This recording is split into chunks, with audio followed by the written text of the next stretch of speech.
host of The Inside Look, brought to you by Gessel and Associates Insurance Agency. Perfect. So when Jimmy hits the button, I just want him to practice one time. Yeah, you practice that. That sounded good, and you'll get better. I'll just give you a sign like that. Yep. And if you see me going like this, that's not just for you, signaling that's for me. Michael that we have that many minutes to go until break, or we have that many minutes to go until the show ends. And That's then- just me and signaling Michael. When we go to the 15-minute break, I'll say something, or you'll Don't lead us even in worry the about break. that. Okay. I'll take care of the time, everything else. Okay. You just get us in, and I'll get You us just going. got to take care of introducing the show, introducing Michael, and bang, we're off like a rocket. That's right. So I am Larry Gessel, bringing you host of The Inside Look, brought to you by Gessel and Associates Insurance. Ready? Okay. Yep. Okay. Hi, I'm Larry Gessel, host of The Inside Look, brought to you by Gessel and Associates Insurance Agency, and I'm here today with good friend Michael Morris. How are you, Larry? I'm doing good, Michael. I think it's fair. We should let people know, if you're tuning in the radio on a Sunday morning, you've not heard this show before. You've not heard, well, they've heard your voice. They have. But they haven't heard you for 30 minutes in a row. So we're going to do that today. Okay. Here's the thing. This is why we're doing this show. I spend conservatively on a Wednesday, I think we're only supposed to spend like 90 minutes together. We end up spending about 4 hours every Wednesday morning talking about insurance, talking about these things. I thought the best way for you to get this across to people, how important this was, is to do this show. And you look like you're thrilled with this today. You know, no matter how much you think you're ready to be on the radio, it is a little unnerving at first, and takes you a little time to get settled in, even though, like you said, I've done it before a couple times as a guest, and once you get going, it's very natural. Like you said, it's kind of like having a cup of coffee with a friend, you know. Right now we just took the training wheels off, so we're rolling. First Yeah. show is going. What I'd like people to do is understand a little bit about who you are as a person. What is your background? Well, in my younger years, I spent a considerable amount of time in the construction industry, both as a contractor, as a business owner, contractor, and also in a sales management role with home centers and that sort of thing. And then found myself in the insurance business, kind of out of default, and kind of an interesting journey how that happened, but just kind of fell into place, if you will. And it's been 20 years, and we've learned a lot during that time. And the primary thing that we've learned is that people don't understand insurance, and most of us think of it as a horrible, boring subject, and oh my gosh, put me to sleep kind of thing. And I do a lot of business insurance. Of course, we do the auto, home, and umbrella stuff, and all the toys, campers, boats, motorcycles, whatever. But I always had a passion for working with business owners because I've been one for so long. So there's something to relate to there with me. The reason I think it's so interesting to talk to you every week is you're not just telling me, it's not the State Farm commercial where it's all glamorous, it's all fun, like, oh, your stuff is burning down, but it's going to be okay because the insurance agent's going to come, right? Yeah. But every week we have a discussion. I feel like it's kind of like I'm hanging out with an attorney and they're telling me what went wrong in a case. But you're doing it the opposite way. You're kind of heading off these things before people need it. We're hoping to, yeah. But the most interesting thing, the first time I met you, which is probably going back 4 or 5 months ago, is that you stood up and said 98% of all policies have errors in them. Yeah. And that caught my attention. And I don't think people understand, number one, that there are errors in their insurance coverage that they're signing up for. But the second part is, how would you know, right? How would you know what's wrong? And today was a perfect example of somebody that you told me. Oh boy, wasn't that a story? Well, we'll get to that. Okay. But explain why 98% of those policies have those errors. You know, that's $1 million question, Michael, and I've asked myself that over and over. It took me a long time when I first started in the business to really begin to understand that this was what I was seeing was going to become commonplace. It really surprised me. So I spent a lot of time examining that and examining it from the perspective of, is there something here that I could use as a competitive advantage? And secondly, how does something so important get so neglected and so misunderstood? And it's not an easy answer. It's a series of different things that occur. But I believe one of the primary things that happens is that Insurance agents are notoriously lazy people. I think most of us in general are. Let's face it, if we're honest with ourselves, most of us don't really enjoy getting up and putting in 12-hour days or whatever it might be. They call it work for a reason, right? We'd rather play golf or go fishing or Yeah. spend time with our kids or whatever it might be. So to go to work is work. And to examine an insurance policy, whether it be someone's auto, home, umbrella, their personal lines policies as we call it, or whether it be a business policy, is hard work. It takes a lot of time. And to do it properly, there are no shortcuts. So I believe that, and what I've heard and observed, is that most insurance agents are sheeple, if you will. Right. They just follow the next guy. They call it follow and quote, if you will. They focus on whether or not they can save you some money. They don't take the time to examine what's there and what the policy will or won't do. They just simply copy what they see, spend the least amount of time possible on it, and hope to save somebody a little bit of money and pray that they've done enough to earn the business. Can we go back to I'm trying to think of how to clarify this. I'll give you the example of when I was a kid. And I can tell you, I don't even know if this guy is still in business, but I knew as a kid, our insurance agent. We could walk over to his office or drive over to his office, hand him checks. If you had a problem, we knew his home phone number.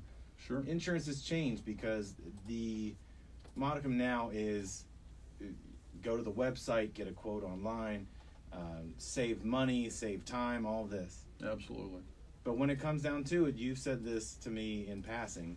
If a problem happens, I'm calling my insurance agent, and they're giving me the 800 number to deal with the corporate office, right?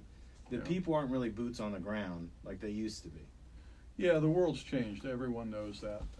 One of the ways it manifests itself in the insurance business is, as you said, in the claims handling.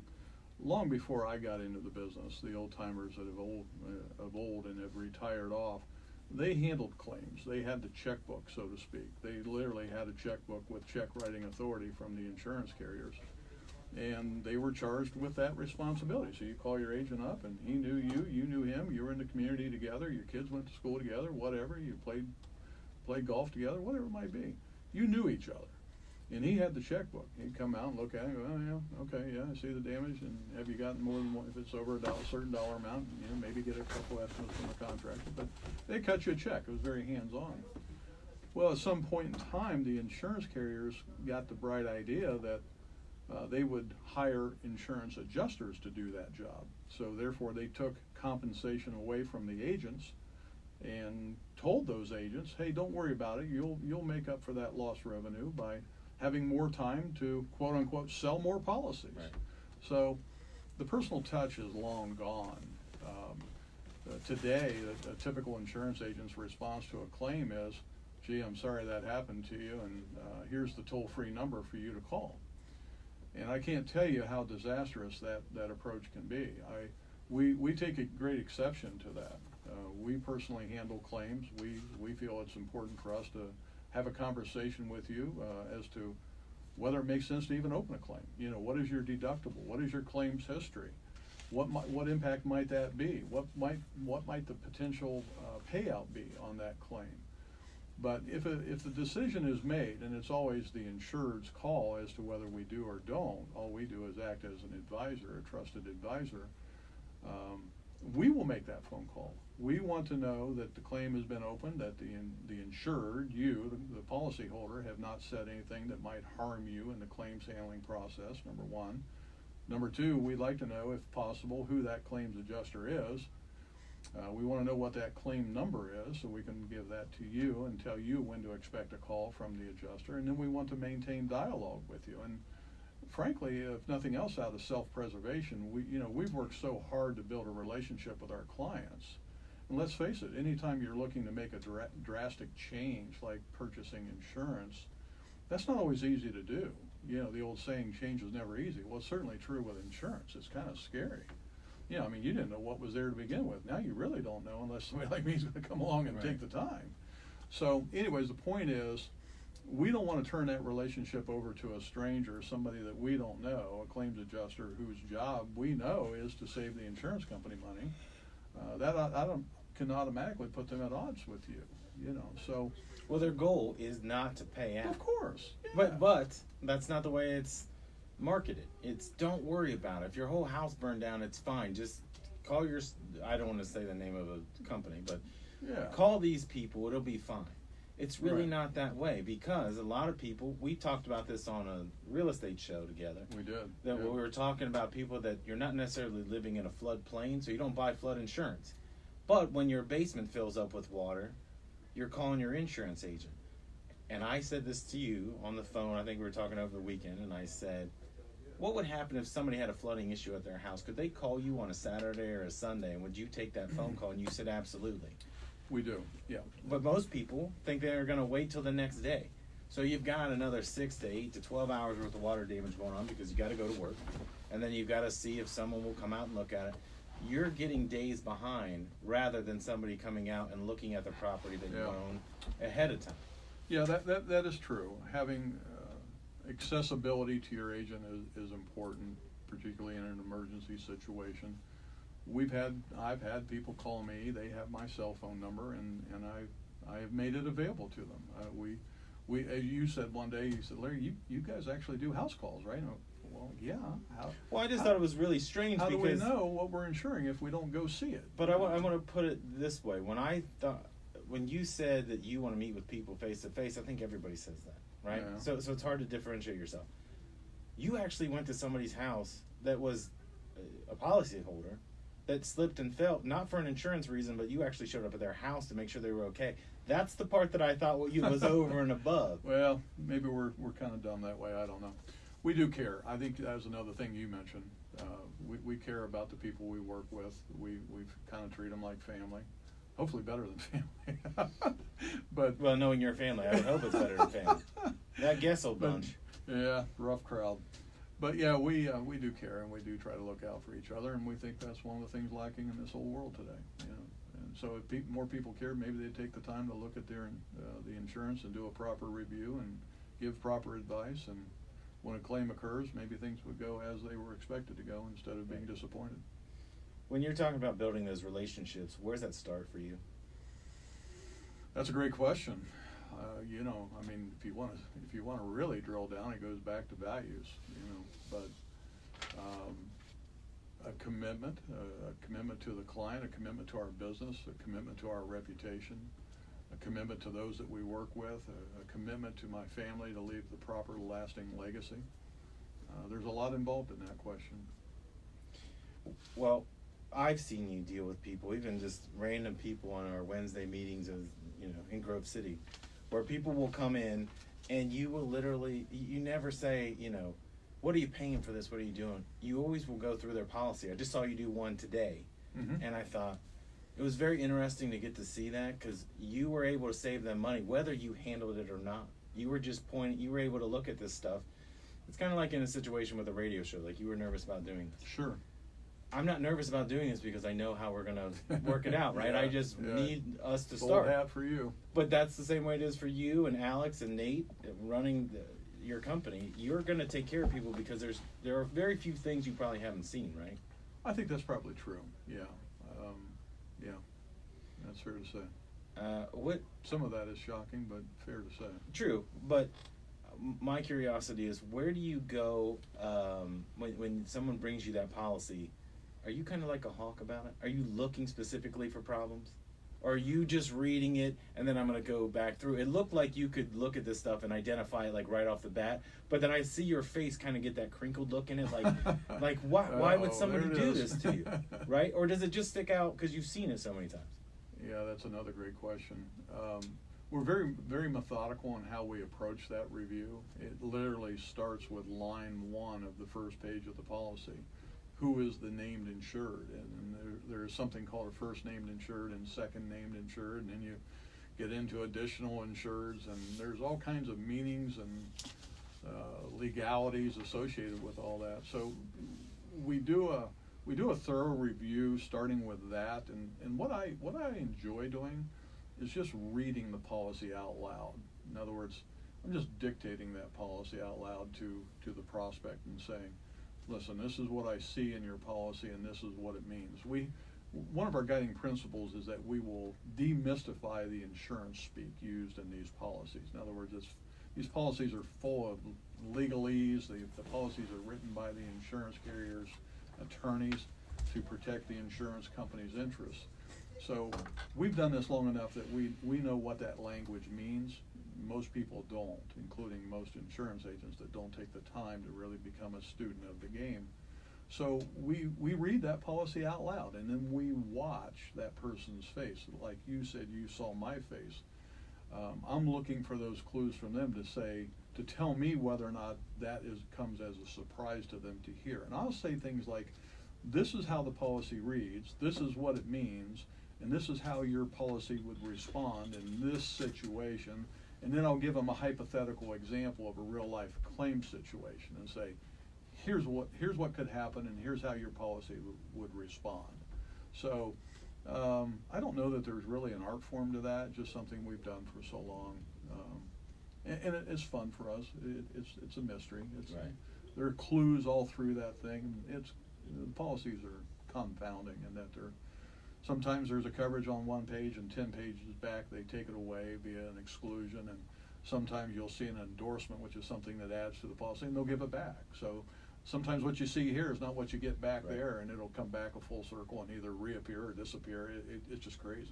Well, a good friend of mine, Scott Smith, we did a law show for a year, and he would always say, "I hate insurance companies," There you go. because he's a lawyer, right? So the entire time is you're fighting with that other insurance company Oh, yeah. to benefit your client. But I think those words have been spoken in our agency a few Oh, times. I'm sure. but what I thought was interesting is he would tell me about, like you said, there's certain exclusions that are taken away in this instance, added to this, but it's written by lawyers. The whole bet it purpose is. is to keep the money out of your hands or minimize my risk, right? You know, funny, Michael, it's funny you say that. I heard something or read something online the other day. There was a politician that was talking about health insurance companies, and this person stood up and kind of pounded or sat there and pounded a gavel, so to speak, on the table, and she said, these health insurance, and we don't even mess with health insurance for the most part. We try to avoid it because everybody's mad at health insurance. Right. But she pounded the table and made the statement, the profound statement that these health insurance companies don't want to pay out any claims. They just want to take all your money and pay out as little as possible. And I thought, Hasn't that always been the case? well, you lunatic. That's the nature of business. Right. Business is there to maximize It's not profits a charity, and, it's a business. and minimize expenses. Of course, that's what they're trying to do. But you're right. Same thing is true with an insurance policy, whether it's an auto, home, or business policy. There are things in there that can harm you, definitely. But you know, one of the things I've told you in the past is kind of interesting. We hear a lot of stories, claim stories, and very oftentimes what we'll hear is people angry years and even decades later at the insurance company that they denied a claim. You know, that insurance company this insurance company that. And what I always tell them is that in 99% of those cases, they don't have an insurance carrier problem. They have an insurance agency problem. Insurance companies are very good at paying claims if they can, quote unquote, find coverage. That's the language that they use. That is the term, find coverage. You bet. So if I hear from the claims adjuster that a claim has been denied, my first call to that adjuster is us having a conversation about where he can find coverage. Now, there may be some legitimate disagreement between he and I as to where that coverage can be found. In worst case scenarios, that's going to become a legal matter. And some of those things can drag on for years and years. So I don't want to sit here and present myself as a all-knowing, omniscient person that has absolute corner on truth. Right. But we've been doing this a long time, and back to your point, we do know where some of the hot points are. We know what some of the sticking points are. So for the person that has the basement that might flood, you know, as we're talking to that homeowner, well, first of all, do you have a basement? Okay, and is it finished or Wait, not? but I want to start. You're saying when you first meet somebody, you're going to ask that right off Well, the sure. rip, because Sure. I want people to understand it's not after the damage has been done. Because No. because you've walked the property, you've measured things. Like when Yeah. you were talking about our friends at Auto Allies, Courtney and Yeah. Don. Yeah. What you described to me, you went to see them, but you measured the property before you even did. Like you did all the specifics so that you knew what you were getting into, so you had a base knowledge. I don't know how many agents out there are walking properties anymore, or looking at the roof, or going through a building, because I think it's kind of like when we look at, if I'm going to do everything online, okay, I'm going to go to whatever.com and punch in my information, they're going to spit back a policy to me. Yeah. But they're not going to recommend umbrella insurance, under insurance for motorists. They're not going to spit that back out. They're going to say, what's your price point? Price point doesn't mean coverage. Price point just means you saved money, but you didn't cover yourself because you saved money. Well, I think that's one of the many problems in our industry is what you hear advertised and what you see advertised, and it just drives me insane. You're right. It's price. We saved $100. We saved this with it. Money's important. We all work for that, and we have to be careful with how we spend it. Insurance agents don't get a break on insurance premiums. I go home and write checks, or I should say my wife does. Fortunately, I don't have to do that, but I'm well aware of when that premium has gotten up and she's saying, geez, should we do something about this? We're not immune to that, so we get that. But at the end of the day, when the unthinkable has happened, something catastrophic has occurred, your first thought is not whether or not you saved $100. Your first thought is, am I covered? And isn't it amazing how that works? It's I really quite need this, quite and amazing. I didn't pay for it, but I didn't ask for it. Yeah, I wanted the cheapest thing out there, but I sure as heck hope that it's got everything under the sun inside it. It rarely works that way in life. That you pay a little and get a lot for anything. Right. But somehow, some way, and the insurance industry has decided to promote the message everywhere you look that we're the cheapest. So we understand the importance of it, but we also understand that it doesn't matter what you pay in premium until you know what that policy will do for you or do to you. And in most cases, or in many cases, unfortunately, it's what it will do to you. So we want to make sure that you have a fighting chance, as they say in the hills, fighting chance of surviving a lawsuit when the unthinkable has happened. We have a little tagline in our business, doing the right things for the right reasons. Well, gee, that just rolls off the tongue very nicely, but Right. but what does that mean? And I got to tell you, there's very few days that I'm not just worn out and tired because I'm working my tail off. Right. I don't know any other way. But you're doing it for the benefit of somebody else. I know that. I am. But if you do your job, you can be satisfied with what you've done. Yeah, when you sleep at night, you put your head on the pillow. You know you gave it your all. You gave it your best, and let the chips lie where they may. But that's what I've tried to instill in our staff and my sons, and by that little measure, trying to make a difference. So. Well, I've seen firsthand you do this with people and just going over those policies, and it does seem to be a real eye opener for them. And I can tell they appreciate it, but I think they also are like, oh, I wish I would have known. Yeah, I wish I would have known this 10 years ago. Especially the people that own small businesses, right? I mean, they've got to protect themselves, and we can go over case after case that you've told me about. Just endless stories. But you've got to make sure whatever you have covering you actually covers you. Yeah, absolutely. Yeah. I want to ask you this last piece because I don't know how. We'll probably have Alex, maybe Nate will come on. I just want to ask this. It's a family-owned insurance business. You don't see that much anymore. You see it in real estate. You don't see it in the insurance business anymore because it's the big corporate agencies. Right. That is true. What's that like, being able to work with your sons and your wife every day? Wow, I think about it every day.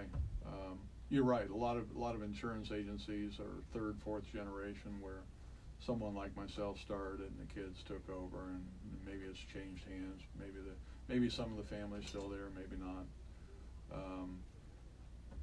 That could be another whole show or 15 shows of the complexities of working with family.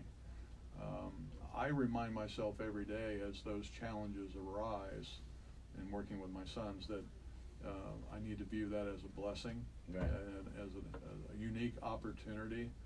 And I am working to leave a legacy for them. They have both expressed the desire to stay in the business and make that their lifelong career. So that's the only reason I'm still doing what I'm doing. Right. How can people get a hold of you, Nate, Alex, anybody over there, how can they reach Gessel and Associates? There's a couple of different ways. Call area code 614-697-2020. And we know that one works. The 2020 number, that was pretty 2020 killer. kind of, yeah. That's pretty brilliant. Yeah, we like that 2020 vision here. So that's the best way to reach us on our website, GesselINS.com. GESSELINS.com. GesselINS.com. And you will come to see people face to face. Absolutely. That you Yeah. want to press the flesh more than anybody I've ever met. It's like you're running Be for careful. office. Yeah, you do love that first-hand contact with people. I've seen it before, and I know that you'll travel all over the place. You know, for it. here's another inside look at that, Michael. It's not just that we need to know what we're insuring. We want to know who our business partners are, Right. because we look at it as a business relationship.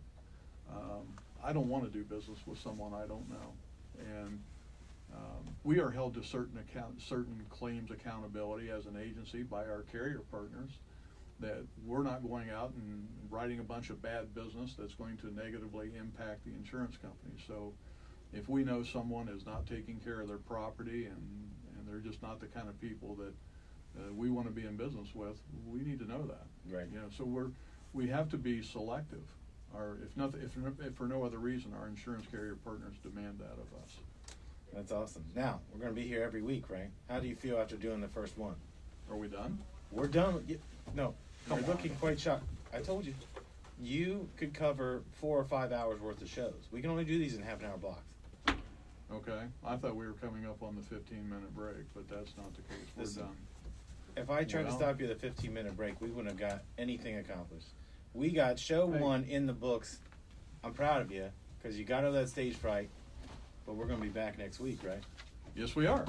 And again, our show is called The Inside Look, hosted by Gessel and Associates, and my name's Larry Gessel. Look forward to talking to you again next week. Thanks for tuning in.